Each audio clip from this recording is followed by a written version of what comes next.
ഇന്നത്തെ പത്രത്തിൽ വന്ന ഒരു വാർത്തയാണ് കേട്ടോ, ഉൾപേജിലാണ്. മുഖ്യമന്ത്രി പട്ടിണി കിടക്കണോ എന്ന് KP നൗഷാദ് അലി. പൊന്നാനി, മലപ്പുറം.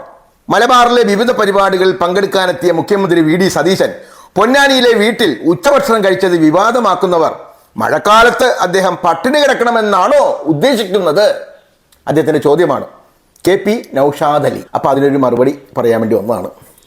KP നൗഷാദ് അലി സാറേ, മുഖ്യമന്ത്രി മാത്രമല്ല, നമ്മുടെ കേരളത്തിൽ ആരും തന്നെ, കേരളത്തിൽ മാത്രമല്ല ഇന്ത്യയിൽ തന്നെ, അല്ല ലോകത്തിൽ തന്നെ ആരും മഴക്കാലത്ത് പട്ടിണി കിടക്കണമെന്ന് ഇവിടെ ആരും പറയുന്നില്ല. എല്ലാവരും ഭക്ഷണം കഴിക്കണം. പക്ഷേ ഒരു ദുരന്തം നടന്ന സമയത്ത് ഇത്രയും പരസ്യമായിട്ട് ഇത്രയും വിഭവസമൃദ്ധമായ രീതിയിൽ കഴിക്കണമായിരുന്നോ എന്ന് മാത്രമേ ചോദിക്കുന്നുള്ളൂ. ഈ കഴിപ്പിൽ ഒരു ചെറിയൊരു ഔചിത്യം, ഇല്ലായ്മ, കുറവ് ഇല്ലേ? ഉണ്ട് സാർ, ഉണ്ട്. അതാണ് ആളുകൾ വിമർശിക്കുന്നത്. നൗഷാദ് അലി സാറേ, ഒരു ആഘോഷവും ദുരന്തവും ഒന്നിച്ചു വന്നാൽ നമ്മൾ ഏതിനാണ് മുൻഗണന കൊടുക്കേണ്ടത്? എവിടെയാണ് നമ്മൾ ആദ്യം ഓടിച്ചെല്ലാൻ ശ്രമിക്കേണ്ടത്? ദുരന്തബാധിത പ്രദേശത്തല്ലേ? നമുക്ക് എന്താണ് മാറ്റിവെക്കാൻ പറ്റുന്നത്? ദുരന്തം മാറ്റിവെക്കാൻ പറ്റുമോ? ഇല്ല. ദുരന്തം സംഭവിച്ചു കഴിഞ്ഞു. ഇനി നമുക്ക് മാറ്റിവെക്കാനുള്ളത് ആഘോഷങ്ങളാണ്. അത് നമുക്ക് നാളത്തേക്ക് മാറ്റാം, മറ്റന്നത്തേക്ക് മാറ്റാം, അല്ലെങ്കിൽ ആഘോഷം റദ്ദ് ചെയ്യാം. ഒരു ആപത്തൊക്കെ വരുമ്പോൾ എന്തോരം ആഘോഷങ്ങളൊക്കെ റദ്ദ് ചെയ്തിരിക്കുന്നു സാറേ. ഇത് പുതിയതൊന്നും അല്ലല്ലോ. ദുരന്തങ്ങൾ വരുമ്പോൾ നമ്മൾ ആഘോഷങ്ങളൊക്കെ റദ്ദ് ചെയ്യും. നമ്മുടെ മുഖ്യമന്ത്രി VD സതീശൻ സാറ് ഒരു ജൂവലറിയുടെ ഉദ്ഘാടനം നേരത്തെ ഏറ്റുപോയായിരുന്നു. ശരിയാണ്, പിന്നെ പെട്ടെന്നൊക്കെ അത് മാറുക എന്ന് പറഞ്ഞാൽ ഇത്തിരി ബുദ്ധിമുട്ടുള്ള സംഭവം തന്നെയാണ്. പക്ഷേ ഇങ്ങനൊരു ദുരിതം വരുമ്പോൾ, ഒരു ദുരന്തം വരുമ്പോൾ അദ്ദേഹത്തിന്റെ പൊസിഷൻ അദ്ദേഹം ആലോചിക്കണം. അദ്ദേഹം മുഖ്യമന്ത്രിയാണ്. ഉദ്ഘാടനമല്ല ഫസ്റ്റ്, ആ ദുരന്തത്തിൽപ്പെട്ടവർക്ക് സഹായഹസ്തവുമായിട്ട് എത്തുക എന്നുള്ളതാണ്. അല്ലാതെ ഞാൻ എല്ലാം ഏർപ്പാടാക്കിയിട്ടുണ്ട് എന്ന് പറഞ്ഞിട്ട് ജുവലറി ഉദ്ഘാടനത്തിനും ആഘോഷങ്ങളിൽ പങ്കെടുക്കാൻ പോകുന്നതിൽ ഔചിത്യക്കുറവുണ്ട്. ഇനി ആയിക്കോട്ടെ, ഇനി ഉദ്ഘാടനത്തിൽ പങ്കെടുക്കാൻ വേണ്ടി അത് മാറ്റാൻ പറ്റത്തില്ല. ശരി, ആയിക്കോട്ടെ, നല്ലൊരു കാര്യമല്ലേ, ഉദ്ഘാടനത്തിൽ പങ്കെടുക്കാം. ചെല്ലുക, പെട്ടെന്ന് തന്നെ അതിൻ്റെ ഉദ്ഘാടനമൊക്കെ നടത്തി അപ്പോൾ തന്നെ അങ്ങ് പോരുക. അവിടെ എല്ലാവരുമായിട്ടിരുന്ന് സെൽഫി എടുക്കാനും സന്തോഷിക്കാനും ചിരിക്കാനൊന്നും പാടില്ല. കാരണം സാറിൻ്റെ മുഖ്യമന്ത്രി സാറൊന്ന് മനസ്സിലാക്കേണ്ടതെന്ന് പറഞ്ഞു കഴിഞ്ഞാൽ, കേരളത്തിലെ എല്ലാ കണ്ണുകളും സാറിലേക്കാണ്. ഈ ഒരു ദുരന്ത സമയത്താണോ ഇദ്ദേഹം ഈ ചിരിച്ചും കളിച്ച് നടക്കുന്നത്, ഈ ഉദ്ഘാടനം ചെയ്ത് നടക്കുന്നത്, ആഘോഷങ്ങളിൽ സമൃദ്ധമായ ഭക്ഷണം കഴിച്ച് നടക്കുന്നത് എന്നൊക്കെ ജനങ്ങൾ ചിന്തിക്കുമ്പോൾ വിമർശിക്കും. ജനങ്ങൾ കാണുകയാണ്. സാർ പോയ വീട്, അവിടെ എന്തായാലും സാറിനെ പോലെ ഒരാളുകൾ ചെന്ന് കഴിഞ്ഞാൽ ഫോട്ടോ എടുക്കും, വീഡിയോ എടുക്കും, അവരുടെ സന്തോഷമാണ്. അപ്പം അതൊക്കെ ഈ സമയത്ത്, ഈ ദുരന്ത സമയത്ത് വീഡിയോയിലൂടെയും ഫോട്ടോയിലൂടെയൊക്കെ വന്ന് സമൂഹ മാധ്യമത്തിൽ വന്നു കഴിഞ്ഞാൽ അത് ജനങ്ങൾ വിമർശിക്കും എന്നുള്ള ഒരു ചിന്ത സാറിന് ഇല്ലാതായി പോയി. അതാണ് കുഴപ്പമായത്. വീട്ടുകാരെ കുറ്റം പറയാൻ പറ്റില്ല സാറേ. മലപ്പുറം, കോഴിക്കോട് ജില്ലകളിൽ അതിഥികളെ സൽക്കരിക്കുന്ന കാര്യത്തിൽ വേറെ ഏത് ജില്ലക്കാരിലേക്കാൾ ഒരുപടി മുന്നിലാണ് ആ ജില്ലക്കാർ.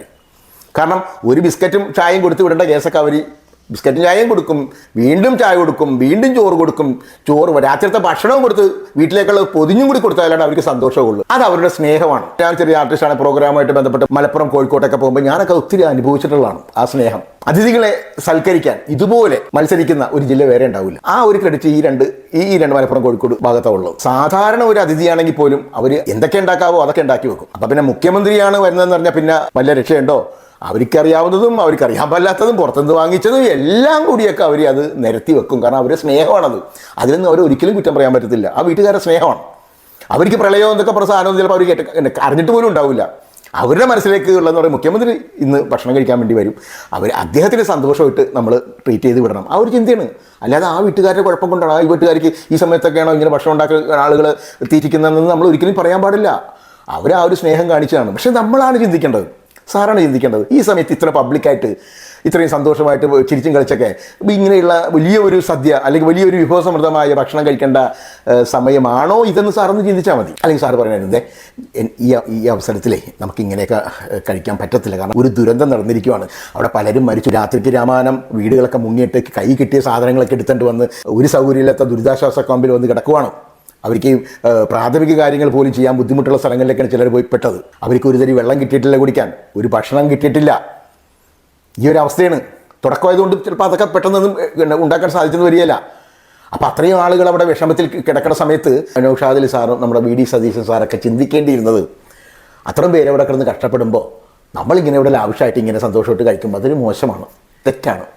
നമുക്കൊരു കാര്യം ചെയ്യാം, കുറച്ചും കൂടി ഒരു ഏകദേശം ഒരു 19 പേർക്ക് കഴിക്കാനുള്ള ഭക്ഷണം ആ മേശപ്പുറത്ത് തന്നെ ഉണ്ട്. അപ്പോൾ അതും അവിടെ ബാക്കിയുള്ള കുറച്ച് ഭക്ഷണം കൂടിയൊക്കെ ഒന്ന് പൊതിഞ്ഞെടുത്തിട്ട് സതീശൻ സാറും നൗഷാദ് സാറും ഒക്കെ കൂടി ചേർന്ന് അത് നേരെ തൊട്ടടുത്ത് ദുരന്തത്തിൽ കിടക്കുന്ന ദുരിതബാധിതർക്ക് കൊണ്ടുപോയി കൊടുത്തുകൊണ്ട് അവിടെ കൂടെ ഇരുന്ന് ഉരുള ഭക്ഷണം കഴിച്ചാൽ ഏറ്റവും വലിയ നന്മ അതല്ലേ? വി.ഡി. സതീശൻ സാറും നൗഷാദ് സാറൊക്കെ ഉണ്ടല്ല, ജനങ്ങളുടെ നെഞ്ചിലേക്കുണ്ടല്ല തുളച്ചു കയറും. അങ്ങനെയൊക്കെയല്ലേ നമ്മൾ ജനകീയനാകേണ്ടത്. നമ്മുടെ സന്തോഷം മാത്രം നമ്മൾ നോക്കരുത്. ഒരു സാധാ വ്യക്തിയാണെങ്കിലുണ്ടല്ലോ, എന്ത് ദുരിതം വന്നാലും സന്തോഷിക്കേണ്ടെന്ന് ആരും പറയില്ല. സാർ മുഖ്യമന്ത്രിയാണ്, കേരളത്തിലെ മുഖ്യമന്ത്രിയാണ്. ഇതുപോലെയുള്ള ദുരന്തങ്ങളും വരുമ്പോൾ സ്വന്തം സന്തോഷങ്ങൾ മാറ്റിവെക്കണം സാർ. ഈ സമയത്ത് അവരെ ഈ ദുരിതത്തിൽ നിന്നും രക്ഷപ്പെടുത്താൻ ഒരു കൈത്താങ്ങ്. ദുരന്തം നടന്ന സമയത്തെ കാര്യമാണ് ഞാനിപ്പോൾ പറഞ്ഞത്. ഇപ്പോൾ ഓരോ കാര്യങ്ങളൊക്കെ ഗവൺമെന്റ് നോക്കുന്നുണ്ട്, കളക്ടർമാരുടെ യോഗമൊക്കെ വെച്ചിട്ടുണ്ട്, വേണ്ട കാര്യങ്ങളൊക്കെ സതീശൻ സാർ ചെയ്യുന്നുണ്ട്. അതിനൊക്കെ നല്ലൊരു കൈയടിയാണ്. ഞാൻ ഇങ്ങനെയുള്ള കാര്യങ്ങളിൽ ചെറുതായിട്ട് എൻ്റെ അഭിപ്രായമായിട്ട് ഞാനിപ്പോൾ വരുന്നുണ്ട്. അപ്പോൾ പലരും കമന്റിലൂടെ പറയുന്നുണ്ട്, എടാ മറ്റവനെ മറിച്ചവനെ, നീയൊക്കെ 10 വർഷം എവിടെയായിരുന്നടാ? 10 വർഷം നിനക്കൊന്നും പറയാനില്ലായിരുന്നോ? എന്തൊക്കെ പ്രശ്നങ്ങളിവിടെ ഉണ്ടായി, അതിൽ നിന്ന് ഇടപെടാഞ്ഞത്? എൻ്റെ പൊന്നു സഹോദരന്മാരെ, ഞാൻ 1 വർഷമായിട്ടുള്ളൂ ഈ യൂട്യൂബ് ചാനലായിട്ട് നടക്കാൻ തുടങ്ങിയിട്ട്. അതിലും ഒരു 2-3 മാസം ആയിട്ടുള്ളൂ ഞാനിങ്ങനെ ഈ രാഷ്ട്രീയപരമായിട്ടുള്ള കാര്യങ്ങളും മറ്റുള്ള സാമൂഹിക കാര്യങ്ങളിലൊക്കെ എന്തെങ്കിലുമൊക്കെ ഒരു അഭിപ്രായം പറയുന്ന പരിപാടി തുടങ്ങിയിട്ട് വെറും 2-3 മാസമായിട്ടുള്ളൂ. അതിനു മുമ്പൊക്കെ ഞാനിങ്ങനെ ചോദ്യോത്തരങ്ങൾ ചോദിച്ചുള്ള പരിപാടികളായിരുന്നു. അതുകൊണ്ട് കേട്ടോ, അതില്ലാന്നല്ല. അപ്പം നമ്മളിതിന് സാമൂഹിക വിഷയങ്ങളിലൊക്കെ ചെറിയായിട്ടുള്ള അഭിപ്രായങ്ങൾ പറയുമ്പോൾ ആളുകളൊക്കെ ഇഷ്ടപ്പെടുന്നുണ്ട്, കുറേ പേര് ചീത്ത വിളിക്കുന്നുണ്ട്. അതുകൊണ്ട് കാര്യമില്ല, എല്ലാത്തിലും 2 അഭിപ്രായം ഉണ്ടാകുമല്ലോ. എന്നാലും കൂടുതൽ ലൈക്കുകളും കാര്യങ്ങളൊക്കെ കിട്ടുന്നുണ്ട്. എൻ്റെ ഈ യൂട്യൂബ് ചാനൽ കുറച്ച് റീച്ച് ആകുന്നുണ്ട്, നല്ല രീതിയിൽ പോകുന്നുണ്ട്. അപ്പോൾ ഞാനിത് കണ്ടിന്യൂ ചെയ്യണം. ഭരണം ഭാഗത്തുനിന്നാണല്ലോ എന്തെങ്കിലുമൊക്കെ തെറ്റുകുറ്റങ്ങളൊക്കെ വരുള്ളൂ. അപ്പോൾ അതല്ലേ നമുക്ക് എടുത്ത് പറയാൻ പറ്റുള്ളൂ. ഇപ്പോൾ അടുത്ത ഭരണം മാറി പിണറായി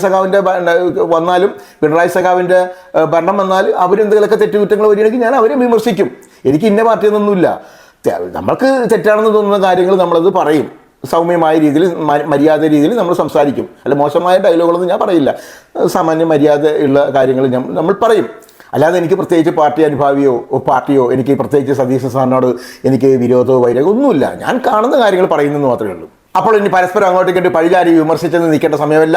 നമ്മൾ ഈ പ്രളയത്തെ, ഈ ദുരന്തത്തെ നമ്മൾ ഒറ്റക്കെട്ടായിട്ട് തന്നെ നേരിടും. ഇതിനേക്കാൾ വലിയ ദുരന്തങ്ങൾ നമ്മൾ ജാതിമത ഭേദമന്യേ, രാഷ്ട്രീയ ഭേദമന്യേ എല്ലാവരും കൈകോർത്ത് പിടിച്ചുകൊണ്ട് നമ്മൾ കേരളക്കര അതിനെതിരെ അതിജീവിച്ചിട്ടുണ്ട്. ഇനിയും എന്ത് പ്രളയം, എന്ത് ദുരന്തങ്ങൾ വന്നാലും അതുപോലെ തന്നെ നമ്മൾ കൈകോർക്കും. ഈ ദുരന്തങ്ങളെല്ലാം നമ്മൾ അതിജീവിക്കും. അതിനായി നമുക്ക് ഏവർക്കും ഒരിക്കൽ കൂടി കൈകോർക്കാം. ഒരു കാര്യം പറയാൻ വിട്ടുപോയി കേട്ടോ, നമ്മുടെ കൊല്ലം ജില്ലയിലെ നല്ലവരായ മത്സ്യത്തൊഴിലാളികളോട്. കൊല്ലം ജില്ലയിലെ അടുത്തായിട്ട് ഒത്തിരി തമാശ നിറഞ്ഞ സംഭവങ്ങളൊക്കെ ഉണ്ടായിട്ടുണ്ട്. അതിനൊക്കെ ആളുകൾ ട്രോളിയിട്ടുമുണ്ട്. കാരണം കല്യാണ വീടുകളിൽ ചിക്കൻ കാല് കിട്ടിയില്ല എന്ന് പറഞ്ഞ് അടിയുണ്ടാക്കുന്നു, പപ്പടം കിട്ടിയില്ല എന്ന് പറഞ്ഞ് അടിയുണ്ടാക്കുന്നു, സലാഡ് കിട്ടിയില്ലെന്ന് പറഞ്ഞ് അടിയുണ്ടാക്കുന്നു എന്നൊക്കെ പറഞ്ഞ് കുറേ പേരുദോഷങ്ങളൊക്കെ എല്ലാവരും കൂടി ചേർന്ന് കൊല്ലം ജില്ലയ്ക്ക് ചുമ്മാ ഒരു രസത്തിന് ഉണ്ടാക്കി വെച്ചിട്ടുണ്ട്. ഞാനും ഒരു എപ്പിസോഡ് അതിനെക്കുറിച്ച് പറഞ്ഞിട്ടുമുണ്ട്. ഈ കൊല്ലം ജില്ലയിലാണല്ലോ ഇങ്ങനെയൊക്കെ എല്ലാം സംഭവിക്കുന്നത്. ഈ പപ്പടത്തിനും ചിക്കനും സലാഡിനൊക്കെ വേണ്ടി അടിയുണ്ടാക്കുന്നതെന്ന് ഞാനും ഒരു എപ്പിസോഡിൽ പറഞ്ഞിട്ടുണ്ട്.